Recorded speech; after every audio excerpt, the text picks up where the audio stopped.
Welcome back to another video. Today I am going to be telling you a story time. I'm going to be talking about when I used to altar serve. So when I was younger, I went to church once a week. I attended Catholic school all the way up until high school, so kindergarten till grade 8 at elementary school, and then 4 years at a Catholic high school. So basically, when I was younger, I would go to church and there would be a children's program during Father's homily, and you would make like crafts, and you would learn about the Bible and stories, and you would sing songs, and you would do activities. So when I was in, I would say grade 3, I got asked to altar serve. My older siblings, my older brother and my older sister got asked, and my younger sister was a little too young then, so I just went along and I altar served with my older brother and older sister. I wouldn't recommend starting that early because I would cry a lot. I would cry if something didn't go my way. I would cry if if I was doing the candle job. I would cry if the candle blew out. Yeah, I was a big crybaby. I would cry about anything, so I would not recommend starting that early. I would probably wait a couple years. Back then there would be altar serving practices, so after the practices we would have pizza afterwards. They don't do practices anymore, but back in the day they used to. Anyways, there are a lot of altar serving jobs. There's cross, candles, book, bells.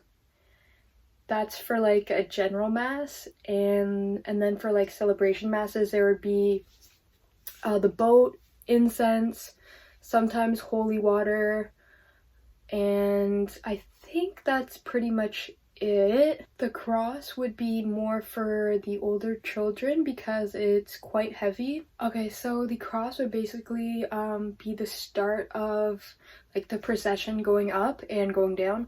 So you would go all the way up to the altar, you would have to wait and bow, and then you would go to we would go on the right side, the cross, and then the left side would be the candles, and then the cross would also have to go down during the gifts and bring up the people who are bringing up the gifts, and then he would be, it could be a girl as well. They would go down first after the end of the mass, and when I used to carry it, oh my gosh, you would have to watch out not to bang the ceiling at the end of the procession when you're going down, because it's lower. Yeah, it should be more for older children because it is quite heavy. It depends. There's different, there's a big, I think it was metal cross, that one was heavy, but the wooden one wasn't. And yeah, so I would be going down with the cross, and going up at the beginning of the mass is easy because you don't see people's faces because they're all standing and looking that way. But when you would go down this way, oh my gosh, I would laugh so much. I would be smiling, I'd be trying to not laugh. I would see my dad in the pew, and he would have to go at the edge of the pew, or all the way in, so that when I would look at him, it would be hard for me to look at him, because if he was right near the aisle, then you could see him and I would start laughing. Yeah, it's difficult. Okay, so next is candles, and you would do this in pairs, so you weren't alone. So you would go up the aisle with the cross, you would bow, but you would go to the left side, and then right before the gospel you would go to the podium with Father, and you would kind of walk around, and then you would go to the speaking podium thing, and then you would just hold the candles during when he reads the gospel. And then sometimes in the summertime, we would have fans nearby the podium, so sometimes a candle would blow out while we're doing the gospel, and I would cry. I would be sad, but I I would never say anything. So like other adults like on my side, they would have to relight it, and like I wouldn't say anything. They would have to figure it out by themselves. If they didn't, then like my candle would be out and I would cry afterwards. Yeah, I was very sensitive. Very sensitive. And then before or like after the homily and after the gospel, during like the middle of the mass, father's like preparing like the bread, so you have to like bring the book onto the table. You have to give father the water and wine.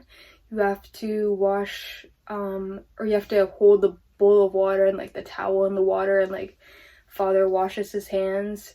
You do that in pairs still, and then after everyone is done eating the bread, eating the host, I mean, you basically just take the stuff off the table and bring it back to your side, and then at the end of the mass, you go down with the cross, and everybody, you're on either side of the cross, in the shadows of the pew, so you could see where to line up. And yeah, that's pretty much it for candles. I honestly, like, before mass would start, like, the candles would have to be lit, and typically the older children should light the candles, but I used to see like little kids light the candles, and I was like, what the heck? They can use a match. I really think adults should be lighting it, but they just let us do it. Another job is book. This is pretty much a binder of what like father reads off of. The book goes, I think they just walk up normally. They don't have to carry the book up. They sit on the side of the cross, and they basically just have to hold the book for father multiple times throughout the mass. I don't know how many times, and this is, it's better if a smaller kid does this job, because like if they're too tall, then they just like stand in the way, and it's better if like father's like looking at the audience, like looking over the kid while he's reading. But I used to see really tall kids do it. Another job is bells. You don't have to carry anything going up. You sit on the side of the candles, and I think you just ring the bells 3 times. It's a lot of fun to ring the bells, and you pretty much just ring the bells when father drinks from the, or no, when father, I think when he makes the wine, when he holds up the host, and then when he drinks the wine. The last time you have to be by yourself on that side, because everyone's like waiting in the middle for hosts, so it's kind of hard to see over people because at that time you're kneeling. So normally, like if someone's blocking the way of me seeing father like about to drink, then they would just like move out of the way, and then, or I would just stand up and ring the bells, and then I'd quickly go over to the table and get a host as well. And then during celebration masses, sometimes there would be a holy water drop. So I don't know how many times or where you have to go for this one, but you basically just hold the bucket of holy water, and then you just follow father around, and he just sprinkles like holy water on people like row by row, or I don't know, wherever he has to do it. There is also incense during celebration masses, so this is typically done by an older child. It smells, and it's like you have to practice a lot. You have to go like that, and I'm asthmatic, so it was hard to breathe near that. So I would typically do the boat, which is like the little incense carrier. It's basically just a spoon inside, and you just like spoon out the incense and put it into the thing that goes like that. For the boat, you would just follow the incense person around, and the incense people would be in front of the cross and the candles, so the cross wouldn't be the first one to walk up the procession. And that is pretty much all the jobs that altar serving entails. Sometimes on like the less busy mass days, there would be no altar servers, so like rarely you would have to do it by yourself if you wanted to altar serve. And it's not that hard. You basically just have to be really organized.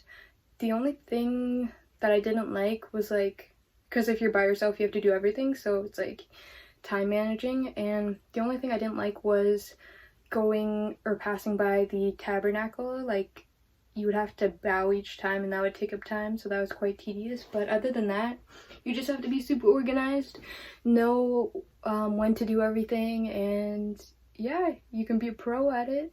The uniform for altar servers is a red robe. It's buttoned down, long sleeved, and it has like a white top on top that's kind of like a t-shirt almost, but it's kind of like a crop top. It covers like half of the red robe. And then head altar servers who were like in charge, they would wear a black robe and white top.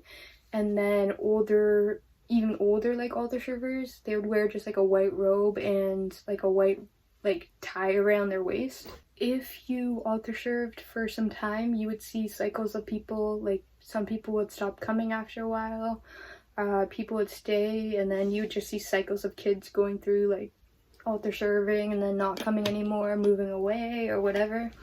I stayed for a pretty long time.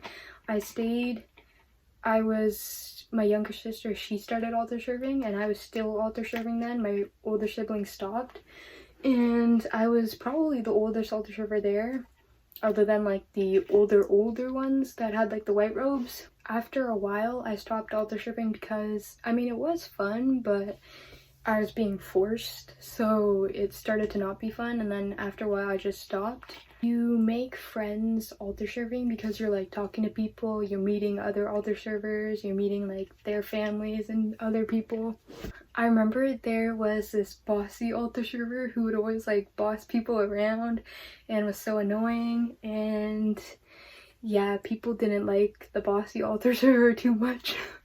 If you come late as an altar server, you kind of have to do a walk of shame because like everyone will see you. You have to go through the doors that sway, and you make like such a big production, just like, you know, coming out, and the doors make a lot of noise. I remember being asked to altar serve during school masses, and I wouldn't want to because normally I would altar serve like during the weekends where like school kids didn't come, so they didn't know that I was an altar server. And I remember not wanting to do it during the school mass because I was like low-key kind of embarrassed, and plus I didn't even want to. I wanted to hang out with like, you know, my class, my friends. And I remember a teacher asked me and was trying to force me, and then I think like the next day, my mom was asking me like how come I didn't want to go to school, and I said because the teacher's trying to force me to altar serve during the school mass. And then my mom came with me that day to the secretary, and she told her, and then the secretary told my mom that I didn't have to and I wasn't being forced. Honestly, I wouldn't recommend it to anyone if you are being forced to do it because you'll eventually hate doing it. But if you actually want to do it, I recommend it because you meet like other people, you are doing something during the mass, you're helping other people, and yeah, it's cool to do different things. I won 2 altar serving medals, so they do like celebrations or like medals of appreciation. And also, I haven't done a funeral mass before, but I heard that during funeral masses or like weddings that you could get paid to altar serve. And that is all about altar serving, all the jobs, all my stories, and I will see you in another video.